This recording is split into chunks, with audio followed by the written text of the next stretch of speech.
So kind. I feel delighted to welcome and introduce our next guest, whose guiding force is self-realization and service to humanity. She is Didi Ananda Sadhana. She was born in Netherlands and trained as a yogic nun with Ananda Marga in 1979.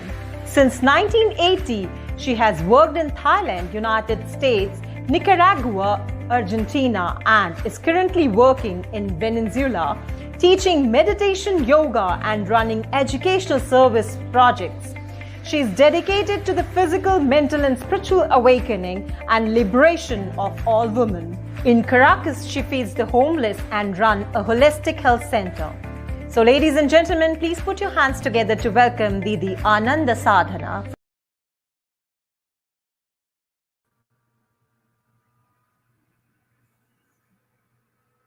Namaskar. So your camera is not visible. You're not visible, Didi Anand Sadhana ji. Can you switch on the camera maybe? I should be visible. I'm visible here.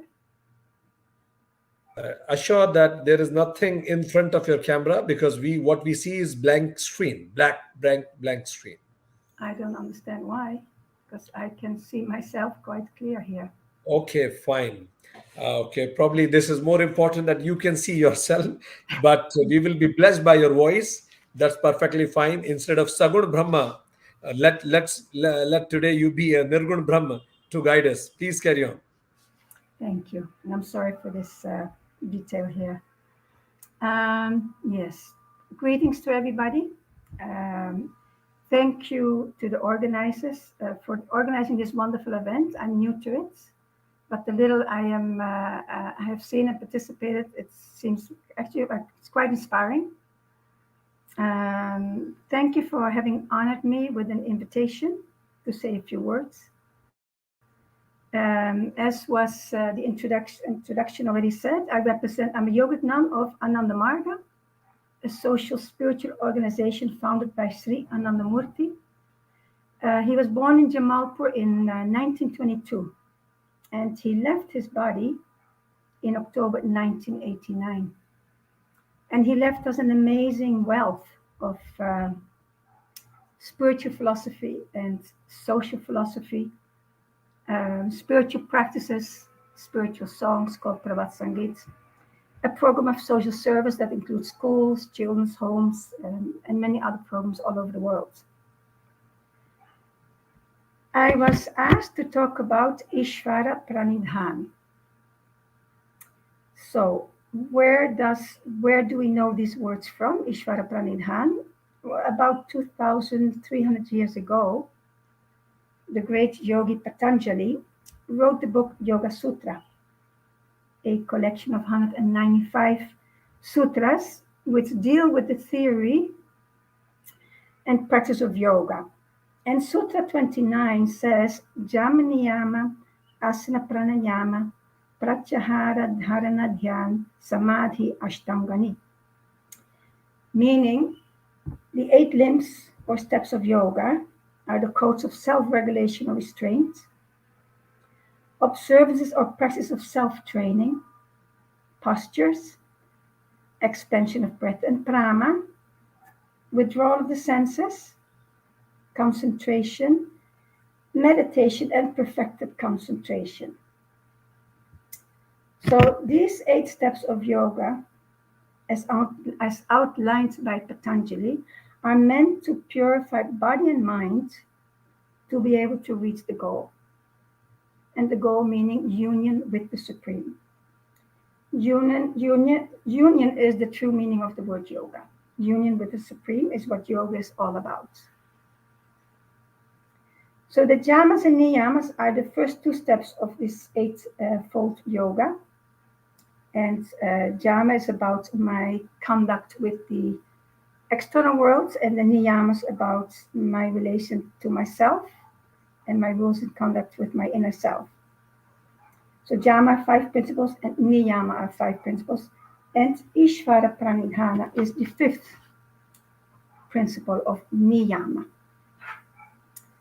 Sri Anandamurti has included these 8 steps with some reinterpretation as part of the spiritual practices of yoga in Ananda Marga, and he wrote them down in a book called Guide to Human Conduct. So the yoga practiced in Ananda Marga is Ashtanga yoga, based upon Tantra. So what does Ishvara Pranidhana mean? So what does Ishvara mean, the Sanskrit term Ishvara?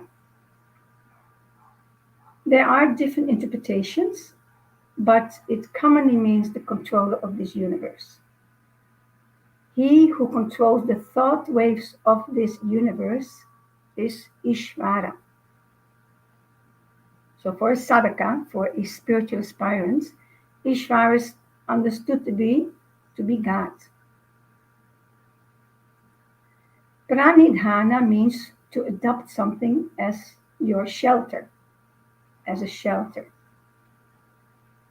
So Ishvara Pranidhana means to accept Ishvara as one's shelter, as one's only ideal of life.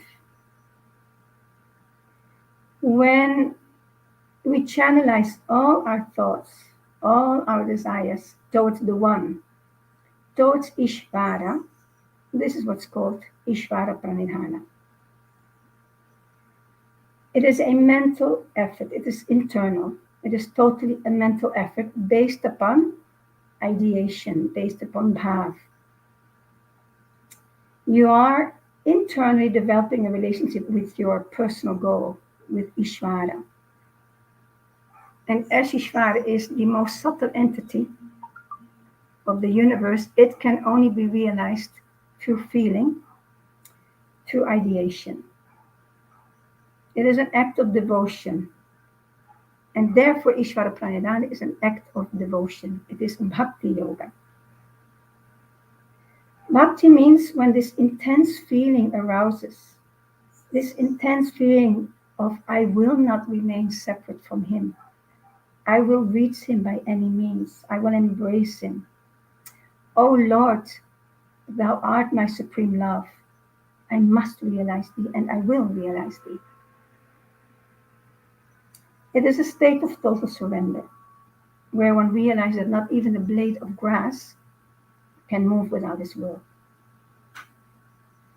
An example of this devotion and surrender is of Draupadi, the wife of the 5 Pandavas, in the time of the Mahabharata. In a courtroom full of people, in order to shame and humiliate Draupadi, her and the Pandavas, Duryodhana, of the Kauravas, an enemy of the Pandavas, orders his brother Dushashana to strip off Draupadi's sari. And while Dushashana is pulling on her sari, Draupadi holds on very tight, as much as she can to her sari, and she's calling out for help. But nobody's coming to her rescue. And then after a while, she loses hope of anybody saving her in that place. Then she lets go of her sari, and she raises up both her arms in the air in total surrender to Krishna.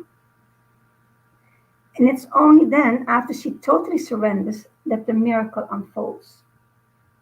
While Dushashana is pulling her sari, he's pulling more cloth, and no matter how much cloth he's pulling, he is not able to remove the sari from Draupadi, and she was saved. So how to accomplish this? How to develop this devotion and surrender? Ishvara Pranidhana means to do daily practices of meditation. And meditation here means to sit cross-legged, Padmasana if possible, and do a mental exercise of pratyahara, meaning withdrawing the mind from the external world and focusing it in on one point, and then with the help of mantra, meditate on Ishvara. And by doing this on a regular basis, mind will change. Your inner feeling and outlook towards the world will change.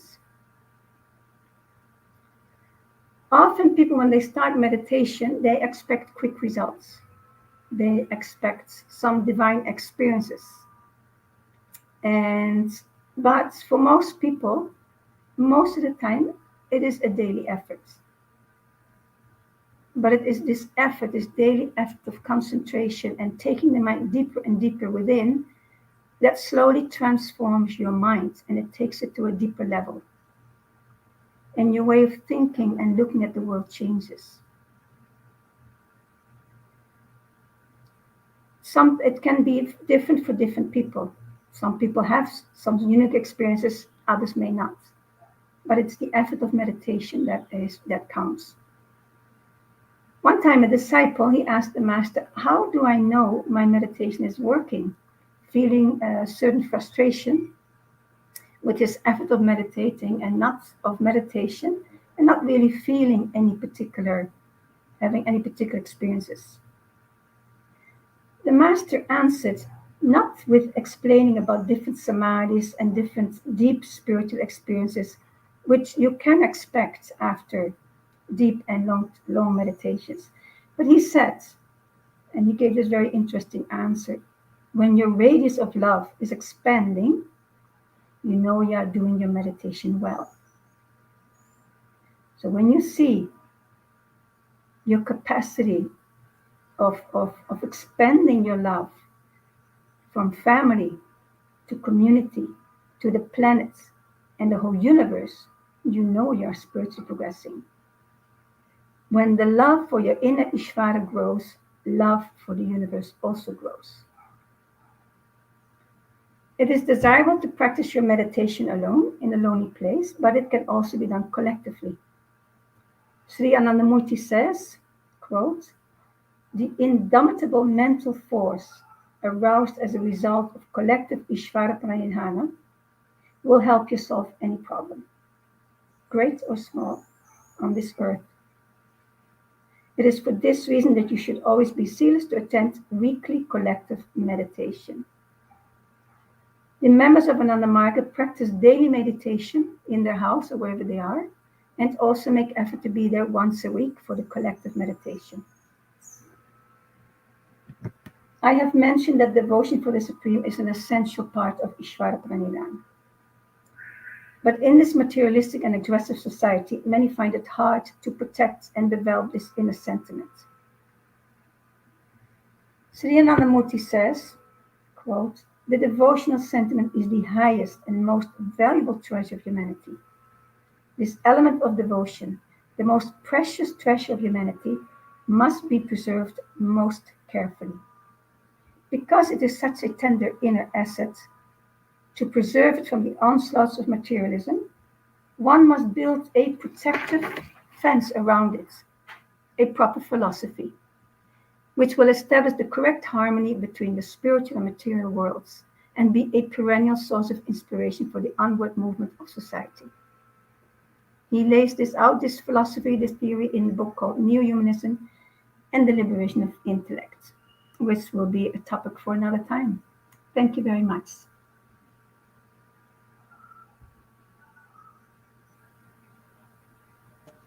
Thank you very much, Didi Anand Sadhana ji.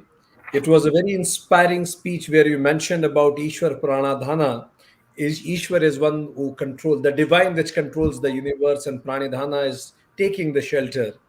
And you mentioned that we need to do daily meditation. The thing that you mentioned really inspired everybody, as when a disciple asked that, how do I know that meditation is working? And you said that when your zone of love is expanding. So I'm sure, as you rightly said, when your love for creator expands, your love for creation also expands. Thank you very much for your inspiring thoughts and guidance. Thank you for blessing us today. Thank you. Thank you for having me. Thank you On very behalf much. of United Consciousness, I thank Didi Ananda Sadhana for coming onto the platform of United Consciousness and sharing her views. Thank you so much.